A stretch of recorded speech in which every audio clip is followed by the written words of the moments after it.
So since I have no idea, normally the whole introduction process is supposed to be more formal than this, but I have no idea where Jim is. So I was asked to.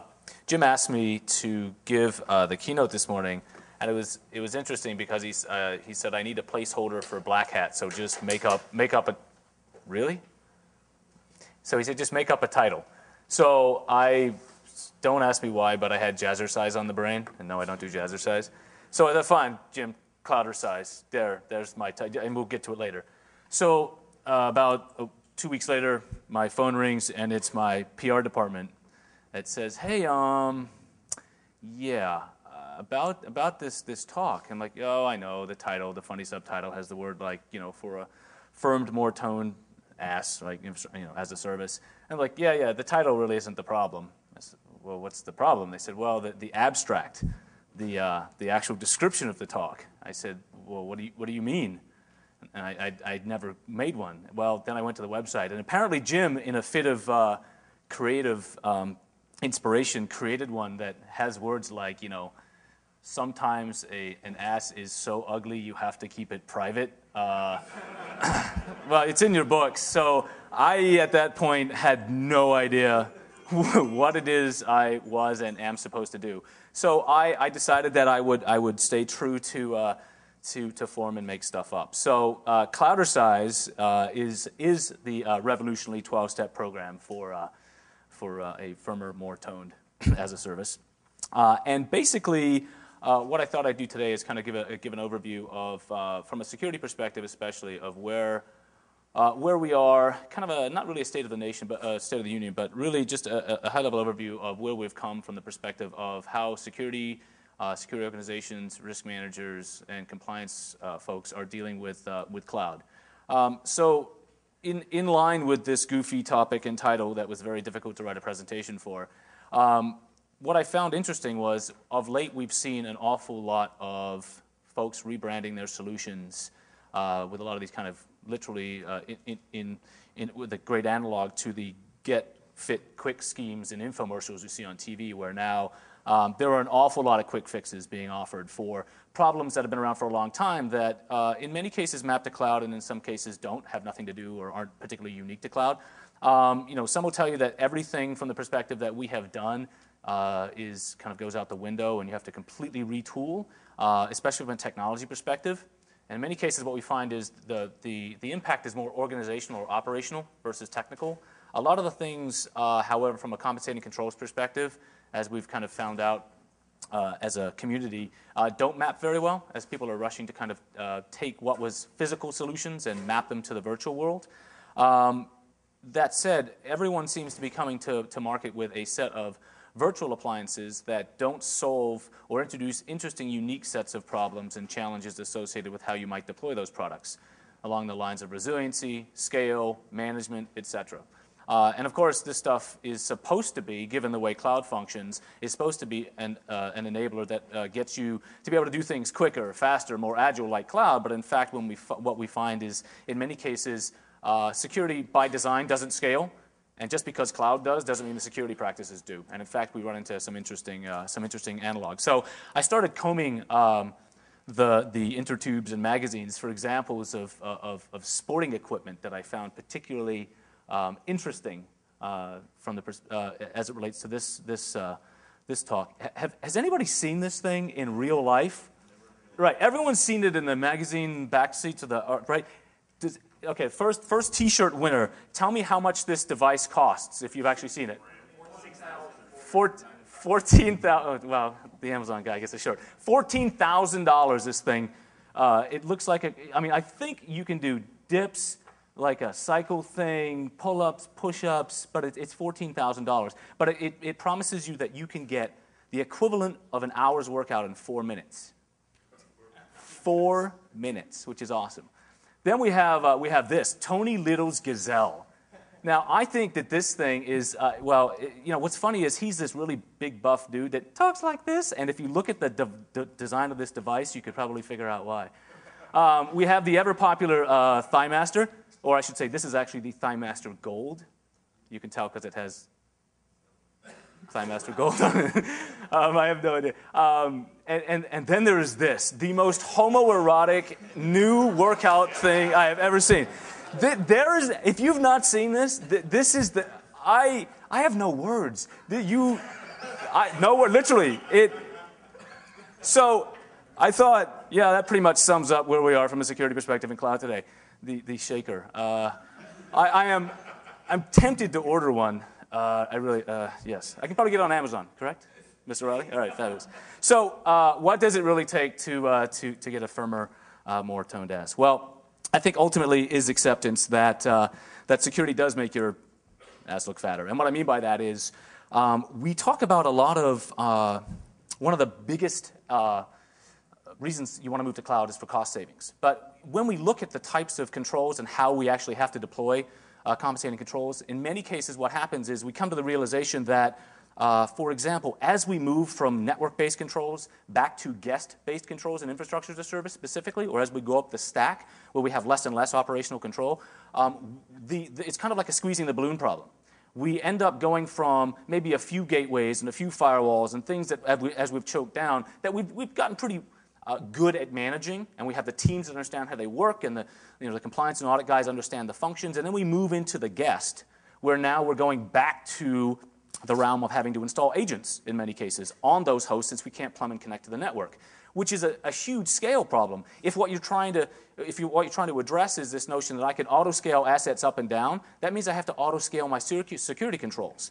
So ultimately, if I can now auto-scale to 100 or a couple of hundred or even 1,000 images on your favorite infrastructure as a service provider or platform as a service provider, that means I now have the corresponding number of endpoints I have to manage that I didn't have to manage before. So in many ways, we're dealing with this notion that it's kind of a transference of cost, and it has operational impact also. The understanding that the game has changed, that we're going to have to, and the guidance does, I think, a real decent job of trying to point out the differences between what we do today that works and what doesn't, and how we have to think differently. Ultimately knowledge of kind of what exercises, if you will, using this theme work and what don't. I mean, I think it's just important to really get a grasp on when we think about moving to cloud, software platform or infrastructure as a service, how we have to adapt what we do. If cloud is about gracefully giving up direct operational control over big chunks of that infrastructure, we have to figure out how we have to adjust, right? And really, it still comes down to a ton of hard work, mostly focused initially on risk management that we traditionally have not done that good a job of. So when we talk about cloud, in honor of Vegas, I like anagrams. So I figured what I like to think of in terms of talking about security or compliance and wrapping those things, sweeping everything under those rugs, I like to think in terms of trust. And trust to me really comes down to compliance, resiliency, assurance, privacy, and security. So, craps, yes, I did actually manage to get a Vegas analogy in there. And I think what's interesting is when we look at the landscape of both operational and technical sets of things we have to manage here, what is interesting is the first one. I wrote a blog post a while ago that got picked up by Novell. They did an interpretive poetic reading video. I don't know if you've seen this. It was really, really cool. With like background drums and people snapping their fingers. It was pretty cool. But the title of the blog post was Cloud Security Doesn't Matter. And my whole point here was that in many cases, we say that security is the biggest stumbling block to cloud. I maintain it's actually compliance. I maintain that, for example, I could take a set of applications, whether I had the source code or not, and move them into a public cloud environment, SPRI, quite frankly, and deploy them as securely, if not more securely, than I can in my enterprise on a one-for-one basis.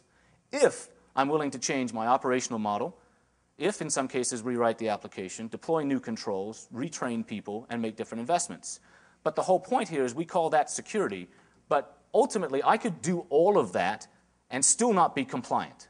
Right? So if you come under the auspices of a particular compliance framework that simply has no way of addressing disruptive innovation like virtualization or cloud, and you can name most of them today, that is the biggest stumbling block I think we still have, which is actually getting the compliance framework folks to be as agile as the service delivery mechanisms that we're hoping to use. And that's a huge issue for us. Right? No matter, we can put out the best guidance in the world, but if an auditor says fail, because essentially you don't meet the spirit or the word of the compliance, we're stuck. So from the perspective of these 12 steps, I kind of thought a lot about the biggest elements and issues that people are having when I talk to them both in my day job and at conferences, and I thought I'd summarize them in ways that do a reasonable job of painting a picture of where we are. So the first one, and by the way, all of these pictures are of fat, half-naked men. So if you're easily offended, you should probably leave now. So really, I think the notion here is that we have to get off the couch. From the perspective of security, you can't swing a dead cat without people in the security team whining about the fact that they're not engaged in this process. Now, that could be for good or for worse, but the reality is if the security teams themselves are not involved in understanding the differences and don't get involved in telling the business or compliance or auditors that ultimately these are the things and new risks or different risks or different threat models that we have to look at, that's nobody's fault but our own. And I hear it day in and day out. The network guys or somebody fired up a set of instances on Amazon. I didn't know about it. I have no control. Woe is me. And then ultimately reaching back when something is about to go live or they discover it, and then using compliance as the hammer. Now the compliance and audit guys are the best friends because now they can use compliance to stop something as opposed to enabling it. And I think that's kind of problematic from us. We're in a little bit of a vicious cycle here. Instead of getting engaged, getting off the couch, and involving ourselves, we're waiting for people to invite us to the table, which I think is a dangerous precedent. So setting goals is kind of important. It reaches back to the first point, which is our goal from a security perspective to get in the way or try to make things better? In many cases, it seems to be in certain organizations that it's the former, that people are still stuck on the no spot. I think ultimately cloud computing in all of its forms, delivery and service models, gives us unique advantages to actually fix some things and do some things differently that we have not done for quite a while. Right? Ultimately, as in many cases, this model of computing changes, I think it's great. I think it's a great forcing function. I think in some cases we're a little disadvantaged from some of the tools we could deploy, but it really makes us focus on the things that matter. I think people don't see it enough as an advantage that they can actually use to move their own agendas forward from a security perspective. And a lot of this comes to goal setting. I think at this point we're still very much into triage and arbitrage of no, you can't do that. Well, guess what? They're doing it anyway. I think the other thing is really understanding your options when it comes to what you can do. And there's quite a bit of both technology as well as operational things that, quite frankly, I think most people are already familiar with, but because it has the word cloud in it, people freak out. And what I mean is we've been outsourcing and dealing with third parties for decades. Right? And when you look at the basest elements of when we talk about contractual obligations, service levels, who manages what, cloud is just a new delivery deployment model that we have to kind of look at from that scope and appropriately assess risk. So in many cases here, we may not be able to stop things from happening, nor should that necessarily be our goal. But I think ultimately being able to understand the differences, especially in the SPI model, software platform infrastructure as a service, that the lower down the stack the cloud provider stops, the more responsible you still are. So in fact, I think the whole point here is when you look at infrastructure as a service, all of the things that you used to do internally to your enterprise, save for the actual moving parts of the infrastructure, so the virtual machines, the operating system, the application, and the data, still requires you and actually needs you more than ever. So when you think about things like web application security, where behind we used to rely on firewalls and WAFs and perimeter, border ingress egress based controls, where that doesn't really apply anymore. The notion of what we're focusing on and where really needs to change. And I think ultimately when you look at these models, the security team's value is actually bigger than it was ever before in understanding how the architecture changes, because the operational, application, and infrastructure engineering all fundamentally change. So that really kind of, when you think about what that means, I think people get a little freaked out today in security because what they hear is that everything is moving to cloud, right? That every single app, in every single instance, on every single machine is simply going to pick up and move tomorrow. And I think most people realize, especially if you look back at the compliance stuff we talked about before, that's simply not going to be the case, at least not for a long while. And so this notion of moderation between being able to be rational and sane and talk about how we can get in front of this stuff and actually make a difference and think about how our budgets are going to change and how we're operationally going to do things, I think is pretty important. And so when you start having those discussions, people get really freaked out, especially when they see the notion that the physical infrastructure, like it did when we had virtualization, but at least we could still touch the servers, that the physical instantiation of what they are used to protecting and seeing is leaving, right? And this notion of heavy lifting of what's going to move and when and how, and ultimately how I'm going to protect assets that I can no longer see, I don't manage, and ultimately are so dependent on an infrastructure that I may not have transparency and visibility into, becomes a real challenge. At the same point in time, whether you believe in the public versus private and the applications thereof and the validity of these two models, the reality is a lot of what you should be focusing on from a security perspective is ultimately if there are risks that cannot be mitigated, if there are compliance frameworks that prevent you from moving to public cloud, you should be doing everything you possibly could to get your arms around being the champion from a security perspective and a risk model and threat model perspective of deploying private clouds. Right? Even if you don't believe in, even if private cloud to you means nothing more than virtualization, clearly you're already on that path. So if you have to start adding the word private cloud to your vernacular to get more budget, attention, and realization of the fact that you're building this, and then we get chargeback, and then we get ultimately self-service portals so that people don't have to bug IT to spin up apps, if you get your arms around that, by the time the critical apps that you're looking at are actually candidates to move to public-based cloud computing, you'll already understand the operational model and impact. But today we just are stuck. It's like analysis paralysis. We don't really understand what's available to us, so we don't do anything, or we just say no. And I don't mean to be preaching. This is just kind of a summary of what I hear every day, especially in the Fortune 500, right? And that's pretty much who I deal with: the government, Fortune 500. And strangely enough, when you look at what's happening in the U.S. government specifically, these guys are being incredibly aggressive about understanding what is a candidate to move to cloud computing, public or private, and moving it, right? For all the reasons you know about: cost, agility, flexibility, etc.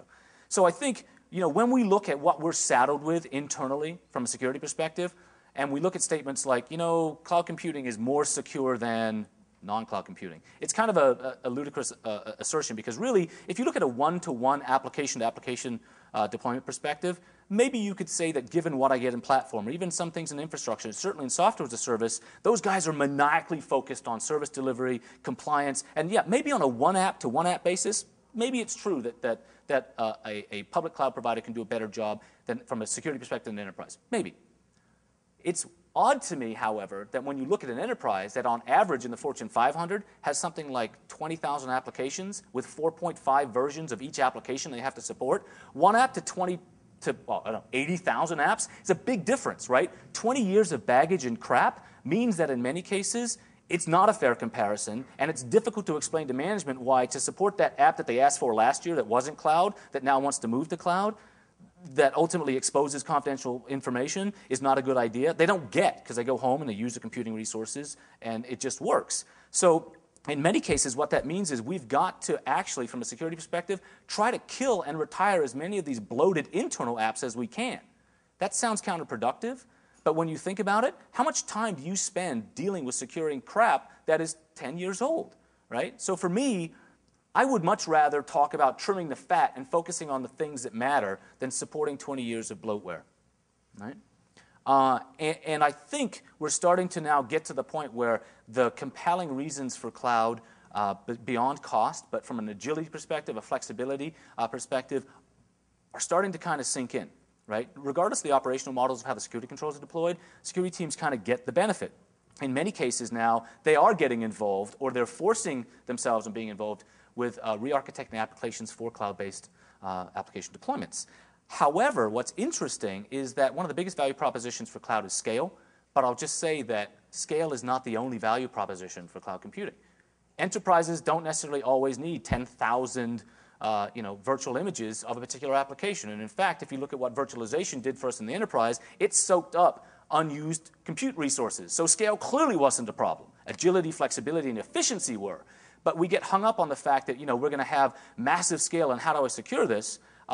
Ultimately, I think we should be just as concerned with the other elements: agility, flexibility, cost savings from a security perspective. There is, interestingly, however, your ability to get, as part of this 12-step fitness program, you can get absolutely ripped off if you don't pay attention to these cycles of investment across how vendors are retooling their solutions for you. So if yesterday you went to a vendor's website, right, and it said, we did this, this, and this in the physical appliance world, and then tomorrow you see the word cloud, and it's the same thing that's just basically been ported to a Linux virtual appliance that never was designed, for example, to scale, or ultimately was never designed to be licensed, doesn't have resiliency, doesn't have failover, doesn't have HA, ultimately relies upon the underlying virtualization platforms to funnel traffic up to it, but has an impact on overall I/O and throughput, or in converged networking infrastructures, can't see the difference between network and storage on the same pipes. You have to pressure vendors, and I am one, so I understand this whole process, right? You have to pressure vendors to explain what they do now in a virtualized environment and what is available in cloud and what those platforms and roadmaps look like. Because if you don't plan, you start buying 6 or 7 of these new toys to supposedly secure the new issues that you have in cloud, and 3 months from now, they become features, not solutions. You've wasted your money, right? And who and how you deploy is equally as important. So again, this is really about focusing on your core, right, on the things that matter most. So in many cases, if we can trim the fat, if we can deal with elements associated with understanding what these roadmaps and solution sets look like, we're going to be in a much better spot. We have the opportunity to really move this ball forward as much as cloud has done for computing in the way in which we enjoy that model, which should ultimately allow you to really then develop more bench strength, better flexibility, better agility, and essentially be able to provide better service, which is what we're all about. I think ultimately this means when you think on the long-term strategy, and you look at what we wrote about in the guidance, and you look at the top threats, and you look at where the industry is going, you know, this whole notion of you do not want to be the person who does not understand the implications of what virtualization and or cloud computing, or the two of them together, means to your security program and architecture. You do not want to be the world's biggest first cloud loser, right? We need to champion and lead with the fact, as the cloud providers do, they are essentially looking to differentiate on being able to offer secure cloud computing solutions. In many cases, depending on the delivery and deployment model, much of that is still relies on you for deployment. So I think we should champion that, right? One very interesting issue, however, that I think all of us are going to have to come to terms with, which is kind of step number 12 in a very locker roomish bit of humor, is don't drop the soap. And what I mean by that, the reason it's capitalized, is everything is now trending and moving towards being managed by APIs. So before, right, we kind of had a little bit of security by obscurity. Every single app, every single control had its own little unique interface, its own private management interface. Maybe it moved to a web-based interface, but everything was kind of managed discreetly. Well, now with automation, especially in cloud environments, especially, and in the virtualization space, what we're seeing is everything is exposed via an API. So being able to spool up images, turn things off, turn things on, reconfigure assets, move them. This is a new world for us, right? When we have to start thinking programmatically now, because all of these basic RESTful APIs that move over HTTP, or worse yet, SSL, that you can't man in the middle. Now we have to think about how we're actually going to control interfaces to entire system stacks, which is really, really a fascinating aspect of managing stuff in cloud environments, especially from the perspective of security. So, I found these 12 topics to be kind of interest, thematically representative of what I talk to people about on a daily basis. And I just wanted to kind of reiterate the fact that cloud really should be thought of as a way for us to do security better. It's harder for people to get their arms around when they're in the middle of securing 20 years of crap, and now we have this thing that allows people to go out with a credit card and spin stuff up outside of your control. But I think if you look at disruptive innovation, you've looked at the patterns over time of how we've dealt with it and how controls kind of come to market and how long it takes. Vendors, both cloud and virtualization platform providers and security vendors, are actually doing more in a shorter period of time than I think they ever have before. Doesn't mean it's there yet, but ultimately what we need to do is leverage that. Go pound on your vendors, go pound on the cloud providers, demand transparency, get better capabilities built into these platforms themselves so that we can expose and do our jobs better. Ultimately, the 13th step is the all-important supplements portion. Yes. What I'd like to, if you haven't already, you probably know it and you probably read it. You should definitely go and read the Cloud Security Alliance guidance. I lead a team called a group called Cloud Audit, and what that is, it's actually we are releasing version 1.0 of the Cloud Audit deliverables this week. And what Cloud Audit does is it provides a common interface and namespace in ways that allow a cloud provider to automate the collection and presentation of all sorts of audit and assertion, attestation, and compliance information in one location that they can control authentication and access to. But everybody starts talking about presenting things in a common format using HTTP as a protocol that all tools and web browsers can use to consume this information. And we aligned that product to the Cloud Security Alliance's control matrix. So the first 5 compliance packs, as we call it, are PCI, COBIT, HIPAA, 853, and ISO 27001. And we'll add more. But what that allows you to do as a consumer or even cloud brokers is to go grab audit information in a real-time basis and allow providers, instead of answering 600 right to audit clauses every week individually, of doing it in a single way, a single presentation, which is pretty cool. So Cloud Audit is something you should look at. I write a lot on these topics, if you haven't seen my blog, and ultimately I'm going to be speaking in depth about how public infrastructure as a service delivery models and cloud providers fundamentally change the game as it relates to our ability to deploy compensating controls, specifically, and how we are focusing and responding as both as industry and consumers, and our need to kind of return to build survivable systems, things that still function under duress, as well as focus on the stuff that matters most, which is the information. So that's my talk tomorrow. I think it's at 10 to 11. So that said, I'm only like 2 minutes over. But again, the keynote here was supposed to kind of just get us wound up for the rest of the day. Hopefully it did a little bit of that. And with that, I will turn it over to Jim and get the rest of the show on the road. Thank you.